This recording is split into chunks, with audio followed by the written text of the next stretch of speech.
me, how I feel is that I think the tension that I hold is that although, yeah, I mean, I think it's right to say that like students and parents and the grassroots community will be the folks that make this fundamental change. I think that's right, but I think the contradiction that I hold is like that doesn't mean that the state is going to be any less destructive, right? Or just willingly fund our democratic schools or whatever. Like that's definitely not going to happen where I live, right?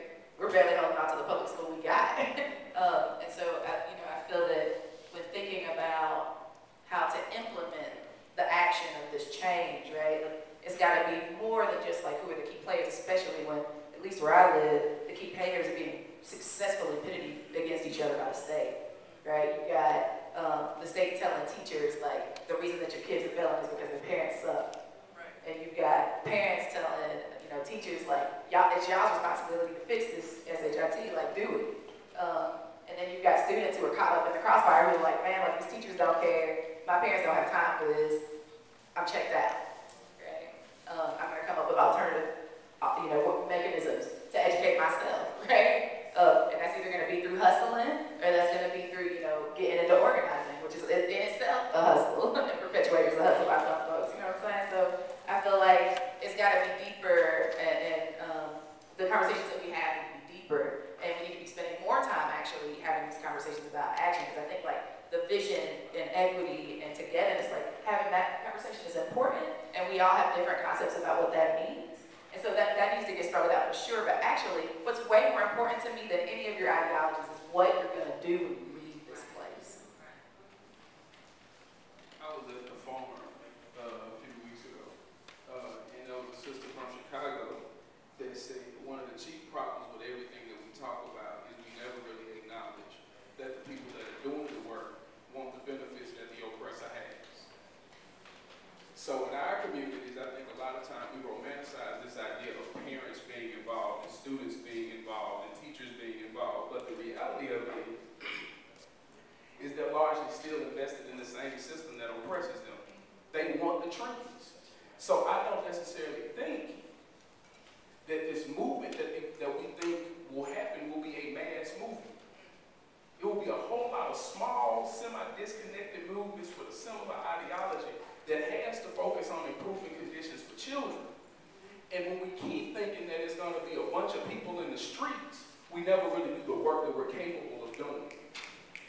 Because it's not 500 people going to a school. That's not going to work. Because I'm going to tell you right now, Mom would not put me in a democratic school. You know why? Because that's not going to give me a job. And my mother's job is to make sure that I will be fed. Companies don't hire those people. Poor people send their children to school to get out of poverty. And the way out of poverty in this system is a job. And that job will never truly get you out of poverty.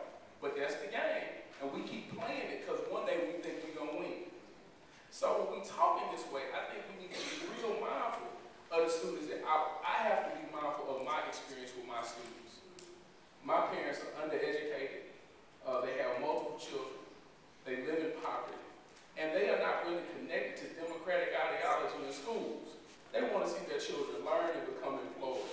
And until we find ways to shift that narrative, we'll forever have the same educational system that we live with now. I'm from Jefferson. Woo! Thank you. Where do you live now? Jackson, Mississippi. Nice. Thank you. Wow. Thank you. And I think I agree with what you're saying. I think it's both and. Like at what the academy, it promises parents and communities that their young people will graduate with a standardized education, right? And that they'll be able to get jobs and they'll be college ready. So that promise has to be made, and that's the first thing parents ask: is it safe? And can you get my kid to graduate?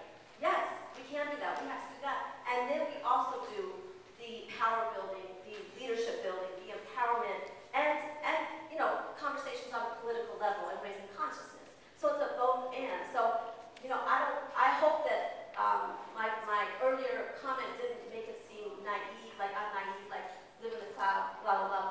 Bullshit. It happens. It's successful. There are models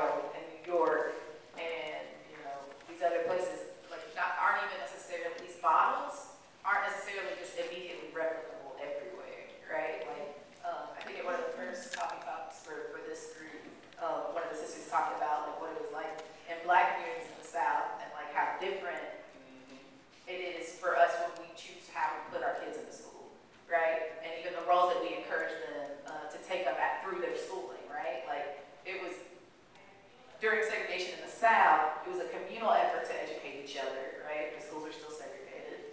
But then it was also like you're going to get not only a job, but this kind of job because this is what this community needs in this moment, right? And so like, you know, I would say when democratic education is not terminology that I've ever heard in the South. You know, like we hear popular education, like that kind of stuff, or Highlander. But like I don't know of any democratic school in Tennessee, or that there's ever been one, unless you consider Highlander maybe a democratic school. I heard through the grapevine there's maybe one in Jackson. There's some in Florida. There's some in Florida. No. No. So like, yeah, you know.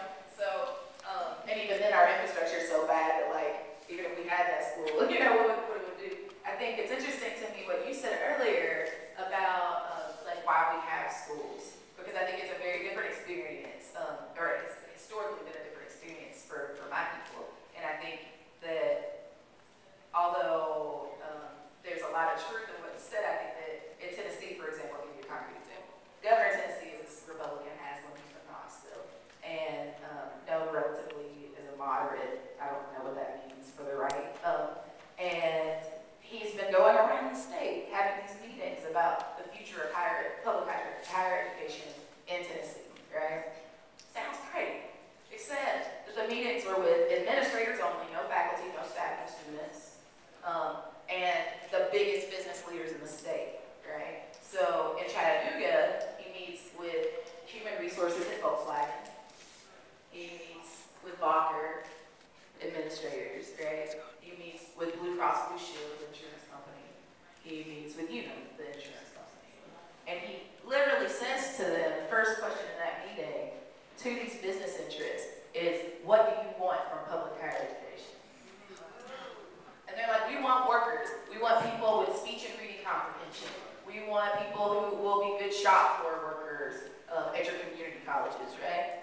And the response from higher ed administrators is, we have become better at doing our jobs since we became interested in these public-private partnerships with these multinational corporations. To the government, right?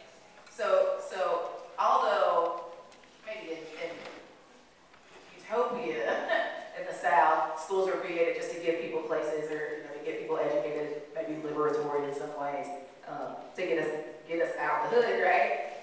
It has mostly become how to make us fit this like capitalistic model to continue being cogs in the machine. I'm so glad that you talked before me, because I had to let my heart go relax, because you made me really mad. But it's not against you, just to clarify, no, I really think